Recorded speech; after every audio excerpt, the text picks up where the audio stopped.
मुनव्वर मेरी आँखों को मेरे शम्सो दुहा कर दे. Belief in the messengers. A Nabi refers to that exalted human on whom Allah subhanahu wa ta'ala sent down wahi, revelation, for the purpose of guidance. All Anbiya alayhi salam were human and men. Neither has any jinn or woman been a Nabi. It is not compulsory upon Almighty Allah to send prophets. Through His grace He sent down prophets for the guidance of the people. Nubuwwah, prophethood, is not something that one can attain through striving or through worship. This is something that is bestowed by Almighty Allah, that through His grace He has bestowed it upon whom He wills. Okay, here it mentions the Nabi refers to an exalted human being on whom Allah subhanahu wa ta'ala sent down wahi, revelation. Nabi literally, the ulama have said that it comes possibly from two roots. One means that elevating, an elevation. An-nabuha is elevation, something murtafi, raised. Because the status of a Nabi is raised above all human beings. The Anbiya alayhim salam, yes, are human beings unlike human beings. That's the aqidah. Human beings unlike human beings because they have khasais, special qualities which elevate them above human beings. Others of the ulama, they say it comes from the meaning of naba, to be informed of the unseen, or to inform of the unseen. And a Nabi has both. He is informed by Allah of the unseen, then he informs creation about the unseen. So these are the two possible roots that the ulama have mentioned regarding the word Nabi, either from elevation or from being informed and informing of the unseen. So from the nature of the word, also the origin of the word, we can see the fallacy of those who say that the Anbiya alayhi salam do not have knowledge of the unseen. The nature of a Nabi is that he informs and is informed of the unseen, tells you what is about Jannah, Jahannam, things which are beyond our perception. All the Anbiya alayhi salam are human and men, we must believe that. Neither has any jinn or woman been a Nabi. It's the belief of Ahl Sunnah wal Jama'ah. All the Anbiya alayhi salam were men. It is not compulsory upon Allah Almighty to send prophets. Nothing is obligatory upon Allah, meaning there is nothing which Allah must do. This is the aqeedah of Ahl Sunnah wal Jama'ah. Allah is not coerced, there is no compulsion upon Allah subhanahu wa ta'ala. Allah subhanahu wa ta'ala, you would have learnt from the divine attributes of Allah subhanahu wa ta'ala, He is attributed to the attribute of al-irada, that absolute will. Allah subhanahu wa ta'ala is divine will. He chooses what He wishes and does what He wills. He is not coerced, compelled. Unlike the belief of other groups like the Mu'tazila and the Shia, Allah must do what is good for humankind. Allah is not forced, not compelled to do anything. Allah sent the prophets through His grace. He sent down prophets for the guidance of the people. Prophethood cannot be attained. The prophets, all of them are chosen people. They are mukhtar, they've been chosen by Allah subhanahu wa ta'ala.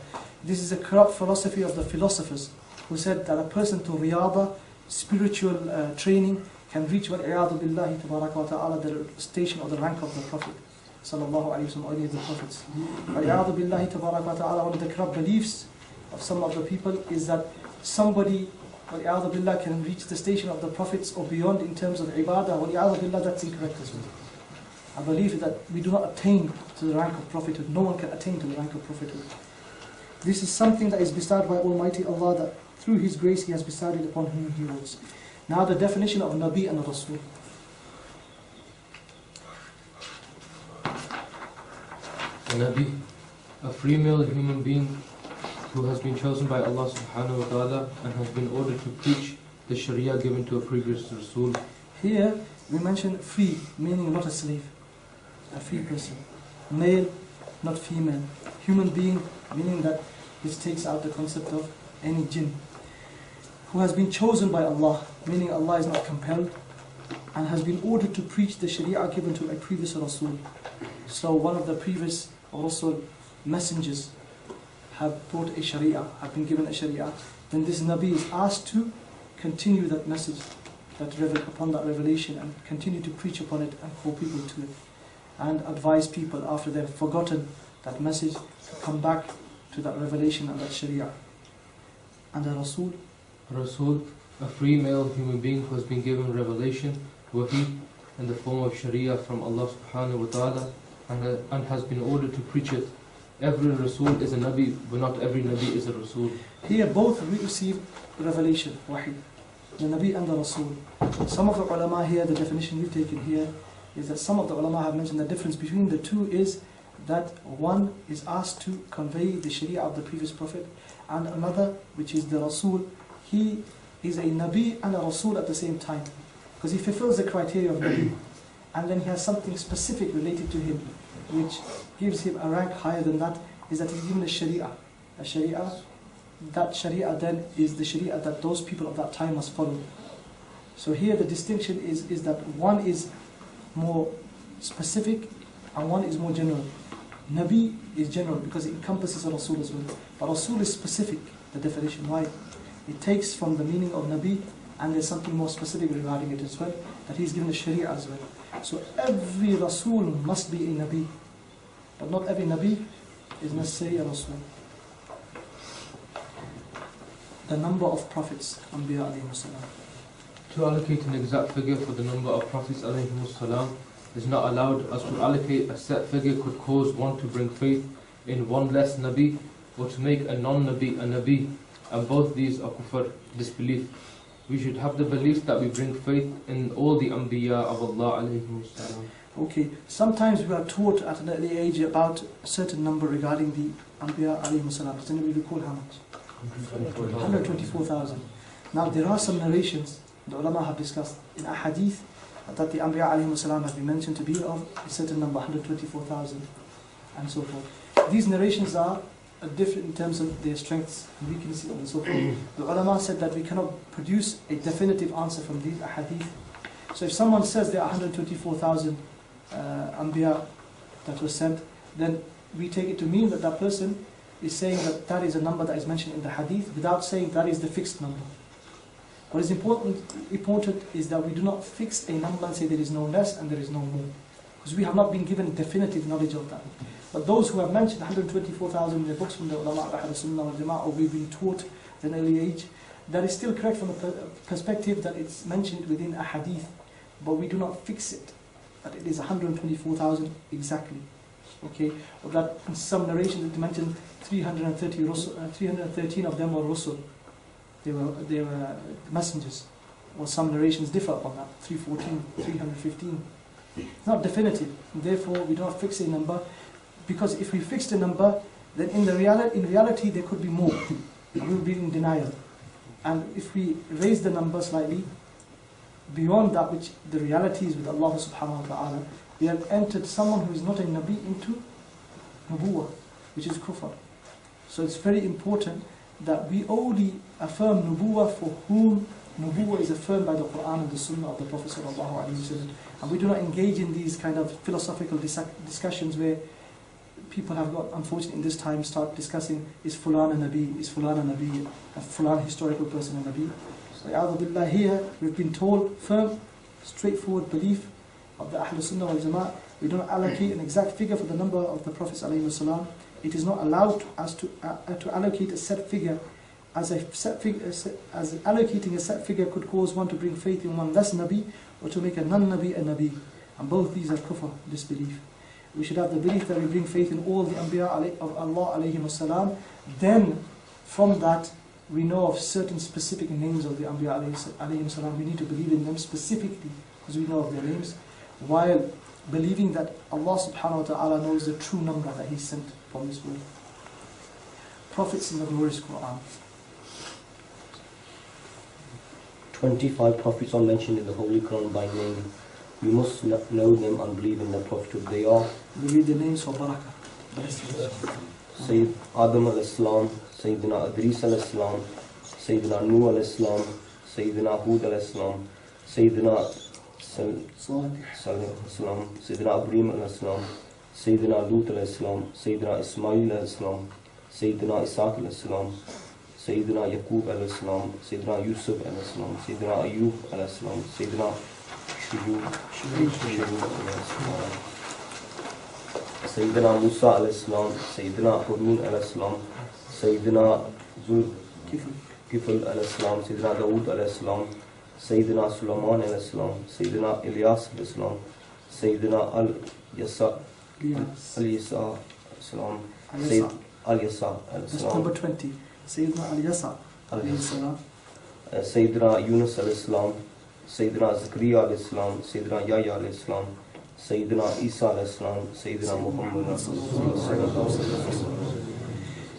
Here, the names that are mentioned of the Anbiya alayhi salam in the Quran, some of them we have been told in ahadith, and hadith have come to us explaining about their lives, and particularly in the Quran as well. Some of them we have been given detailed examples from their lives, like Sayyidina Musa alayhi salam, Sayyidina Ibrahim alayhi salam. Others we have not been told much about, but we bring faith in all of them. We bring faith in all of them. And here, like I mentioned, it is possible that you may find a person from the awam of Ahl Sunnati wal Jama'ah who may not know the names, but he believes in them, because he says, I believe in all the Anbiya alayhim salam that Allah has sent upon this dunya, those that are mentioned in the Quran, mentioned in the Hadith, but he may not know the names. But as a Muslim who is concerned about his belief, we should learn the names of these Anbiya alayhim salam, because they have been mentioned in detail, in particular inside the Quran and the Hadith. So these have been mentioned in the Quran, in particular 25 names of the Anbiya alayhim salam. Become accustomed to them. Become accustomed to them. Here, the final thing that is mentioned, also we should mention here, that in front of the name of each one, as we mentioned the word Sayyiduna, our master, our leader, and although sometimes we use the word Hazrat, these are good things and important things for us. Even if we find in a book that before one of the names of the Anbiya alayhim salam, it is not written Hazrat or it's not written Sayyiduna, that we should bring a word of respect in front of the name. So some of the ulama in Zabir, if somebody was reading in a book and the book did not have the word Nabi Allah Musa alayhi salam, and it just said the name of Sayyidina Musa alayhi salam on his own without the word Nabi Allah, they would to make you go back and read Nabi Allah Musa alayhi salam or Sayyidina Musa alayhi salam, because we do not take the names of the Anbiya alayhi salam like we take the names of each other, Ali, Zayd and so forth. No, with respect, ihtiram, and with young children, because whatever you train in an early age, al-ilmu fi al-sighar ka-naqsh fi al-hajar, the Arabs say. Ilm in a small age is like carving into a stone, remains. So if you teach it at an early age, you find them respecting the signs of Islam, the outward signs of Islam, and you see them respecting the Anbiya alayhim salam, you find them respecting the awliya and so forth. It's important at an early age. The last point, if you could read that, Sayyidina Muhammad sallallahu alayhi wa sallam. Sayyidina Muhammad sallallahu alayhi wa sallam is the last and final prophet and messenger of Allah sallallahu alayhi wa sallam. There is no prophet or messenger that will be sent after. An important belief of the Muslims that he is the seal of revelation. And yesterday, alhamdulillah, I've been saying the long discussion regarding that. It is a qat'i belief, definitive belief, that the Prophet sallallahu alayhi wa sallam is the final prophet and messenger. And even in the hadith in which the Prophet ﷺ has mentioned in numerous ahadith that reach the level of tawatur, mass narration, that there is no Nabi after the Prophet ﷺ. There is no revelation after the Prophet ﷺ. He is the seal of revelation. And even if we say he is the last messenger, last and final messenger, or if we say that he is last and final messenger, there is no nubuwah as well, because a prophet, a messenger is a Nabi by default. A messenger is a Nabi by default. Sealing revelation, meaning sealing messengership, is a sealing of prophethood. And even in the hadith, it is mentioned, there is no La Nabiya Ba'd. The Prophet sallallahu alayhi wa sallam, they said, there is no Nabi, there is no revelation after the Prophet sallallahu alayhi wa sallam whatsoever. The descent of Sayyidina Isa alayhi salam at the end of time, which is a belief of the Muslims, that Sayyidina Isa alayhi salam was not crucified, and Sayyidina Isa alayhi salam was raised into the heavens and will be sent at the end of the time. And the time does not contradict this belief whatsoever, because the bi'athah of the Prophet Isa alayhi salam has already occurred. He has been sent as a Nabi into this world. There is no new Nabi that is going to be sent. It is an important belief of the Muslims. It is compulsory. Any other volunteers? It is compulsory for a Nabi to be a Masoom, absolutely free from the ability to sin. And this is a unique quality of all Nabis and angels only. With the exception of a Nabi and angel, none other is Masoom, free from the ability to sin.